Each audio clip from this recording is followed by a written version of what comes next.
This lecture will introduce part 1 of the Bauhaus and the new typography. In chapter 3, we talked all about Germany and after they were defeated in the First World War. And if you remember, we talked about the Berlin Dada, who made political works that really talked about the weaknesses of the German government. And it was in this volatile environment that Russian constructivism was first introduced to Europe in or around 1920. The Russian constructivism was brought to the attention of artists in Germany through the efforts of the Berlin Dadaists.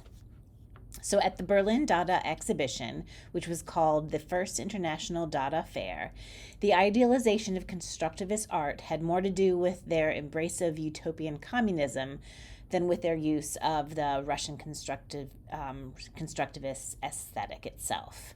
So their slogan was, "Art is dead, long live the machine art of Tatlin." And if you remember, Tatlin was Vladimir Tatlin, who made the constructivist sculpture Corner Counter-Relief and the monument to the Third International.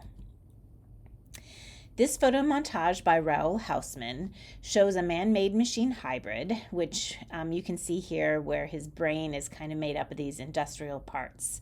His eye is merged with the wheel, which really represents Tatlin's artistic vision, the vision of the engineer, the artist as the engineer. And at this time, the Berlin Dadaists were disgusted with the prominence in Germany of expressionist art, which they believed was hopelessly subjective and was a little bit too romantic in its outlook. This photo is actually not a portrait of Tatlin, but a found image that is just as anonymous and impersonal as any of the other photographic elements.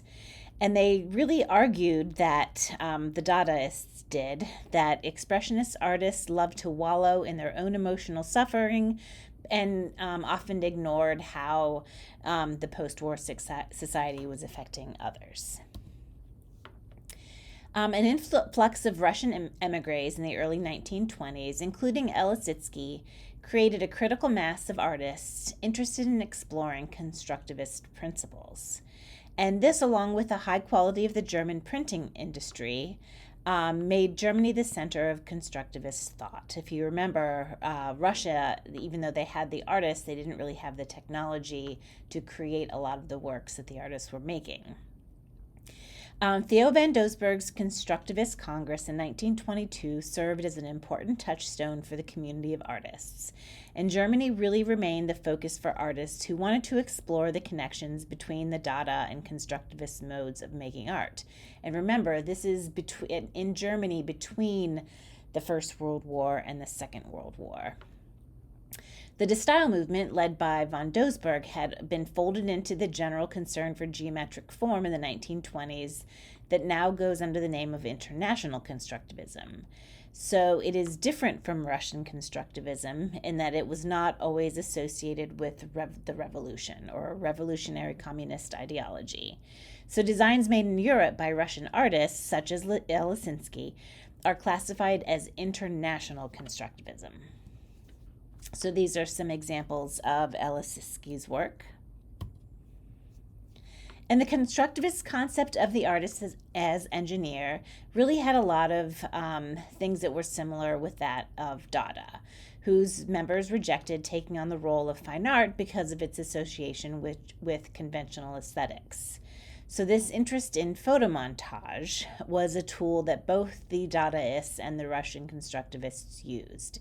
The Dadaists also shared with the Russian constructivists a sense of that abstraction, by definition, could communicate ideas in a limited fashion only, and that it was really important to reference the real world in order to convey their controversial beliefs. So despite the progress made by Dada and constructivist artists early in the 1920s, expressionism remained a dominant force in German post-war culture. Because Germany had the artist that really led the expressionism movement, who was Oskar Kokoschka. And his Berlin gallery, Der Sturm, and the journal of the same name were essential promoters of expressionist aesthetics in cities such as Berlin. So even though the constructivists sort of poo-pooed the work of the expressionists, it did not make that movement go away. So in Germany, the turmoil after the war led to artists seeking to use a language of feeling, creating a subjective sense of mood and an atmosphere through their work. So this is where Expressionism comes into play. So some of the best Expressionist projects of the post-war era were produced by German filmmakers. The government-subsidized film studio called Universum Film, and I'm not going to even pronounce that word, but the UFA oversaw a golden age of German cinema.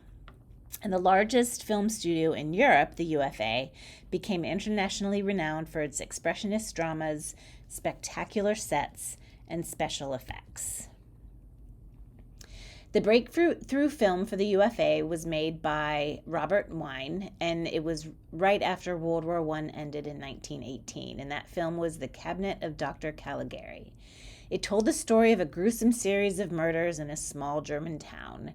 The narrator tells the story of Dr. Caligari, a hypnotist and his zombie-like assistant who came into town and wreaked havoc on the local citizenry.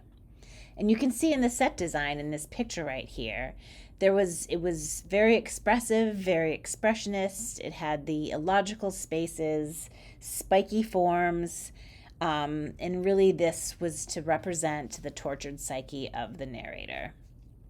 This story of the Dr. Caligari movie was a madman brought back bad memories in a post-war European society, where really a lot of men had returned with trauma after fighting that war in the trenches. The movie ended with what the film industry calls a reveal, which was that the narrator is really an inmate in an insane asylum, and the story is nothing more than a demented fantasy based on the doctors and patients where he lives.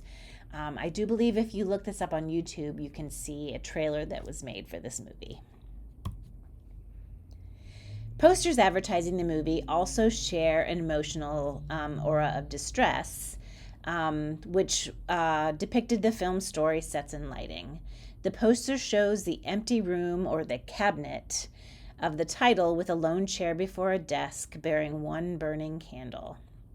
And the candle projects just enough light to enable the viewer to make out the room, while the dark shadows hide the edges of the floor and mask the ceiling completely.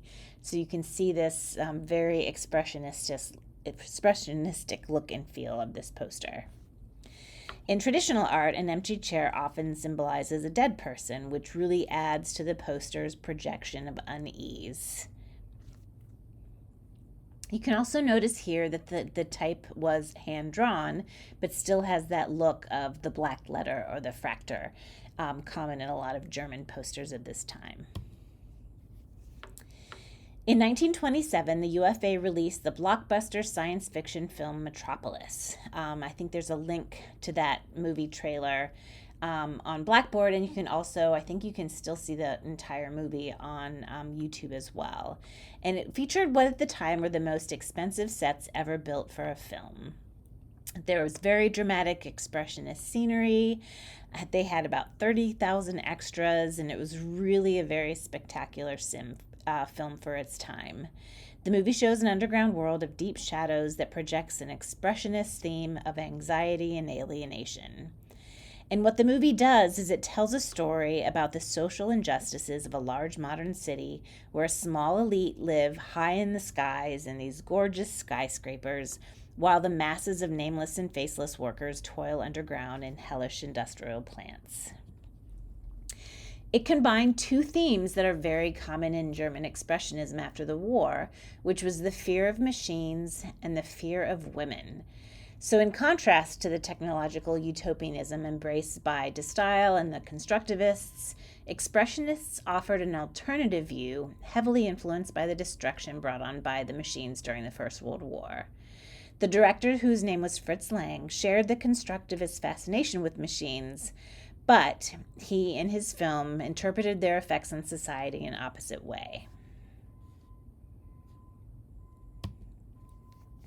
So here's the poster by Heinz Schultz-Nudem, and you can see the expressionist idiom to suggest some major themes of the film. You've got angular shapes, even the letters, the hand-drawn letters are very angular, and they really integrate perfectly with the visionary architecture and the beams of light depicted below it. You can see this scary robot woman who's confronting the viewer with a steady gaze. And really, this chilling expressionist vision of the future in a technologically advanced society was contested in Germany by artists committed to the belief that the machine would help Europe instead of hurt Europe in order to build an equitable society. The political and artistic activist group called the Arbeitsrat für Kunst, which translates to Workers' Council for Art, played an important role in spreading the word about the role of artists and designers in rebuilding Germany's society after the war.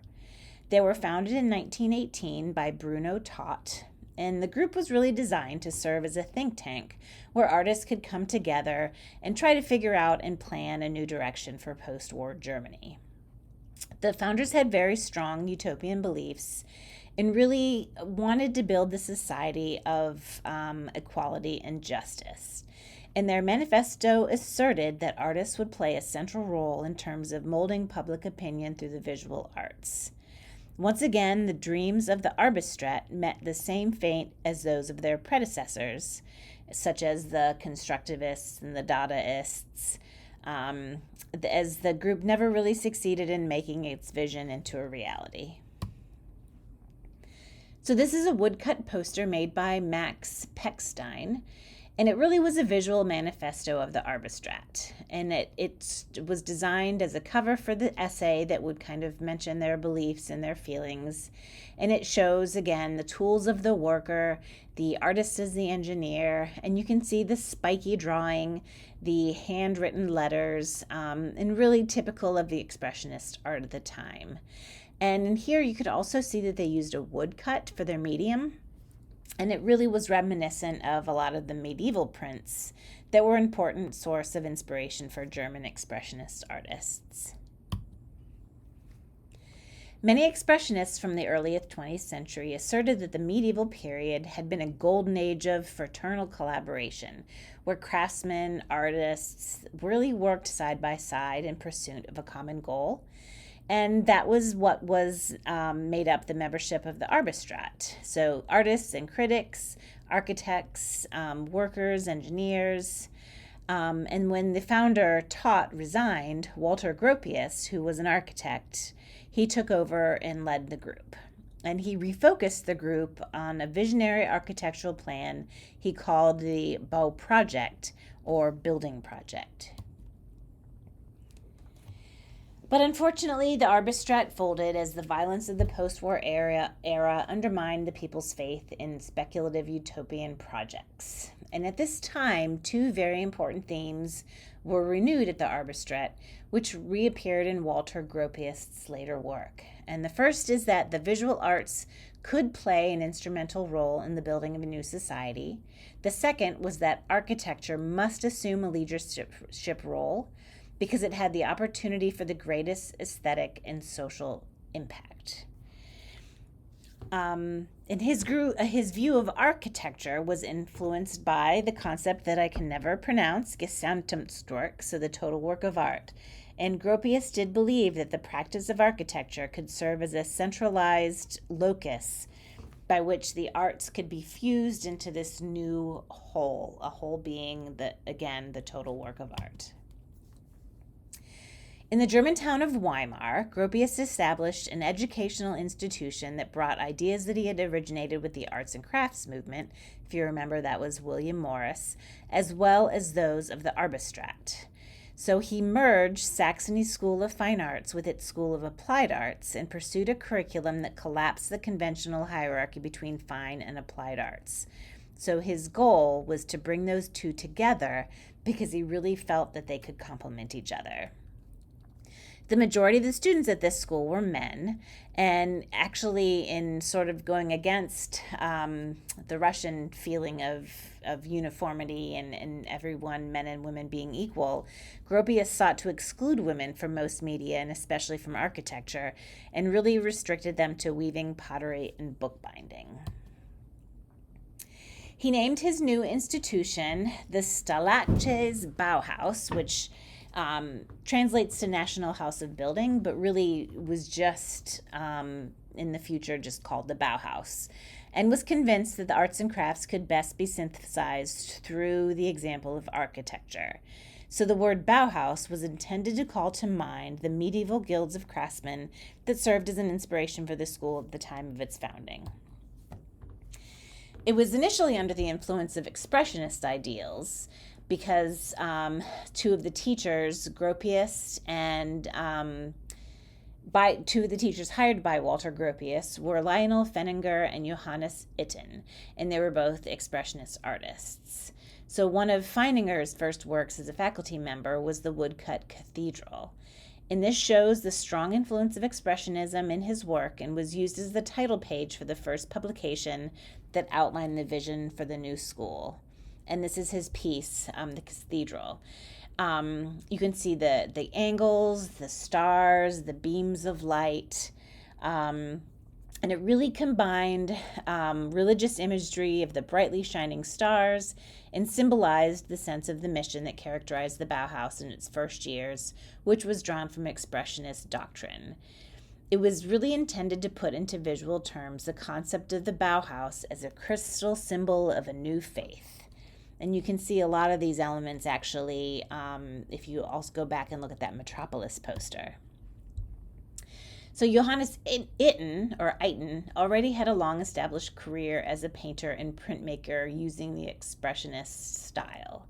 He joined the Bauhaus in 1919, and he was charged with overseeing sculpture, metalwork, and glass, as well as painting studios, to design and implement an introductory course for all students. And his class, because of his unconventional teaching methods, really became a favorite of the student bodies. He often wore monk's robes, shaved his head like a Buddhist holy man, and he kind of, to the students, was really the embodiment of the expressionist view of art as a spiritual activity. The course included a lot of practical training, introduced different media and basic design principles, but it really emphasized the goal of setting free the natural creativity of students. In 1921, Itten oversaw the publication of a yearbook, and in the works was called Utopia. The lettering of the cover by Oskar Schlemmer complemented the professor's conceptual speculation within its whimsical, intuitive design that, if you look really closely, you can see featuring elements of cubism and futurism. And he believed that form must always express content, and the design shows the romantic aspirations adopted by much of the faculty and many of the students in the early years. If you're wondering where, or trying to find where those futurism and cubism influences are, it's this idea that the dramatic letter forms are filled with vibrant colors that really seem to be derived from the expressionist painter Paul Klee, who was actually another faculty member at the Bauhaus. So this is, you can see the continuing dominance of the expressionist aesthetics in this lithograph, and you can see within the lettering, they're very spiky. It really shows a strong calligraphic character. The elongated legs of the letters drip down into the row of text beneath them. Even the form of the letter M resonates with the crystal-like forms of the expressionist graphics. Everything is uneven, as if they had been scrawled by hand in a state of emotion or expression, and it was really this type of emotional impact that disgusted the Dadaists and Constructivists who were beginning to congregate in Germany at this time. If you remember, a lot of the Dadaists and Constructivists came out of the De Style movement, where they kind of wanted to take away emotion and feeling and have everything sort of be neutral. So when the De Style leader, Theo van Doesburg, settled in Weimar late in 1921, he really provided young artists with an alternative vision from those shared by the Bauhaus faculty members. He offered a series of lectures explaining the rational geometric principles behind De Style and Constructivism. And he organized the Constructivist Congress in Weimar in 1922, which was attended by L. Lissitzky, who was also a faculty member at the Bauhaus. Van Doesburg really found a receptive audience among the Bauhaus student body who didn't seem quite comfortable with the expressionist beliefs. Also under the influence of De Style and Russian constructivism, the Bauhaus moved toward a curriculum that emphasized functionalism and the machine aesthetic based on reductive geometric abstraction. So, because of the pressure from von Doesburg and the constructivists, Walter Gropius appointed Laszlo Moholy-Nagy to the faculty. And he really was acquainted with both von Doesburg and Elisitsky and absorbed their knowledge of the constructivist aesthetics and really brought about a new direction at the Bauhaus, which was a sort of a different response to the trauma of the First World War, as the leader of the school emphasized the rebuilding of society at every turn. His influence was apparent in the way that he reorganized the course that served as the foundation of the Bauhaus curriculum. He really rationalized the teaching of elementary design principles, so the focus shifted away from these spiritual values and toward the logical analysis of form. He promoted constructivist principles and really started bringing in new materials such as plexiglass and steel, and they were taught the students were taught the tools of the engineer, the compass, the straight edge ruler, instead of sort of being taught freehand drawing techniques. In 1923, the Bauhaus had a exhibition. It was really a critical time in the school's history. The government, who had provided financing for the school, was demanding that the school hold an exhibition to justify the previous 4 years of work. Walter Gropius used the exhibition as a platform from which he could turn the Bauhaus back to the machine aesthetic and providing the high-quality designs for the modern world. The relationship between the Bauhaus and the state government had been a rocky one, and the exhibition was required in the hopes that it would result in public humiliation for the school. What had happened, though, is that it actually made the school look good, so it was more of a positive thing than a negative thing. And Moholy-Nagy was instrumental in overseeing the design of publicity materials. He designed a new logo. And you can see it in this, the arrow and the triangle and the square and the circle, kind of forming this arrow. And he really established and expanded sans serif as the typographic standard at the school, so kind of moving away from black letter and fractal. And the issue of clarity is one example of the overall functionalist principles that Moholy-Nagy established to be the focus of the curriculum. Each and every art form was to be evaluated primarily on its ability to perform its most basic task effectively. He was adamant that all typography must emphasize clarity over any other element, and really rejected the whimsical expressionism of the two previous professors, Feininger and Eiden. The Bauhaus's use of sans serif typography proved to be one of the successes of the 1923 exhibition, as the government hired a Bauhaus student, Herbert Bayer, to design the new paper currency.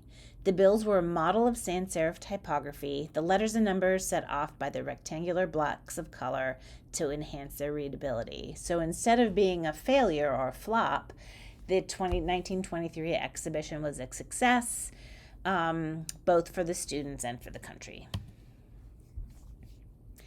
And this was really a dramatic shift in the style of the Bauhaus graphics. So the students and faculty quickly shifted gears and embraced the constructivist trend.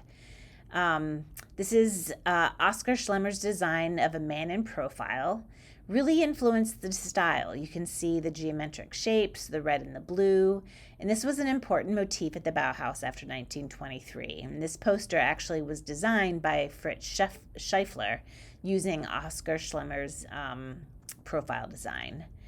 This served as the new Bauhaus official seal, which replaced an expressionist design, and it included a variety of graphics, including this poster by Fritz Scheifler. This was actually an advertisement for the 1923 exhibition, and you can see that the face consists only of 4 rectangles with the red square indicating an all-important eye. Ju Schmidt, another Bauhaus student, designed an exhibition poster that is definitely indebted to Russian constructivism. If we were in class, I would ask you guys how. So I will say that you can see, as far as answering that, you can see the tight oval shape along the diagonal axis. If you remember from earlier lectures, the constructivists use these diagonal axes a lot. And then all the other elements respond in some way to this oval form. You can also see the simple black and red color palette, which enhances the design. The most important graphic design to come out of the 1923 exhibition was the catalog, which was designed by Laszlo Moholy-Nagy. The title page represents the best use of the book's unusual square format, and all the text is structured on this basis of relationship to this square frame. Each rolling column of the orthogonal design calls attention to the upper left corner of the page, which you can see here. It's all leading towards this upper left corner. The type was hand-drawn. It was a bold sans serif lettering, and the overprinting of the B seems to introduce a dada element into the rigidly structured composition. So even though it's rigidly structured, you still see this subtle overlap, harking back to the dada time. It was very important to the future of the school, in the face of governmental hostility, to portray geometric abstraction either in architecture or any other medium. It was also important to separate the Bauhaus from the controversial communism of the group and from the revolutionary politics of Russian constructivism. This concern went a long way in terms of divorcing Russian constructivism from the international constructivism, which was practiced at the Bauhaus. So they really tried to separate those two things. A number of the students and faculty hoped that their abstract work could help bring about some sort of revolution in Germany. However, despite the success in the summer of 1923, their future in Weimar was still in trouble during the winter of 1923-24. While Walter Gropius and the faculty worked to implement the new curriculum and to create more commercial relationships with local industry, the changes that were happening in the government really sealed its fate. Bauhaus was still viewed as being tied to the socialists who had overseen its first charter, the Expressionists, and the new ministers of the German government sought to dismantle the school as quickly as possible. Seeing what was happening in the political spectrum of things in Germany, Walter Gropius quickly announced the closure of the Weimar Bauhaus in December of 1924.